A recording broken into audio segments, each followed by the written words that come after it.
প্রথমেই বলবো যে মানুষ মারা গেছেন বা এটা আসলে তার জন্য আমি সবসময় দোয়া চাইবো যে আল্লাহ পাক সৃষ্টিকর্তা যেন অবশ্যই তাকে বিহিত নসিব করে, এই দুনিয়ার যত কিছু ভুল ত্রুটি আছে ওনার জন্য মাফ করে দেয়।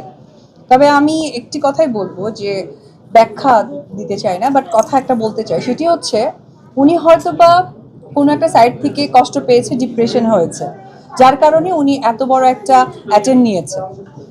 তো উনি তো স্ট্যাবলিশড একজন মানুষ ছিলেন, উনি লাইফে অনেক কিছু দেখেছেন, বিয়ে করেছেন, সংসার হয়েছে, বাচ্চা হয়েছে।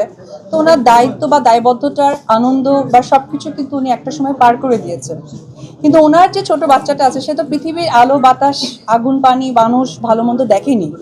যখন সে মানে ডিপ্রাইভ হয়েছে, সে নিজেকে বেঁচে চলে গেছে, কিন্তু যে মানুষকে ঠকালো তাকে তো আসলে সে ঠকে গেল। তো একদিক থেকে আমি বলবো যে কোনো মার আসলে এই ধরনের স্টেপ নেওয়ার আগে তিনবার ভাবা উচিত। যদি উনি সিঙ্গেল থাকতেন আমি ডেফিনেটলি এখানে দুঃখ প্রকাশ করতাম, যেহেতু উনি একজন মা, সুতরাং উনি কষ্ট পেয়ে উনি চলে গিয়ে ফ্রি হয়ে গেছেন, কিন্তু যাকে কষ্ট দিয়ে গেলেন এই দুঃখটা কার কাছে ভাগাভাগি করবে বা সেই মানুষটা কার কাছে সেই দুঃখ চাহিদাটা বলতে যাবে। তো আমি একটি কথাই বলতে চাই যে আসলে নিজের সুখের থেকে যখন কারো দায়িত্ব আমার কাছে চলে আসে তার সুখটা আমি পাই।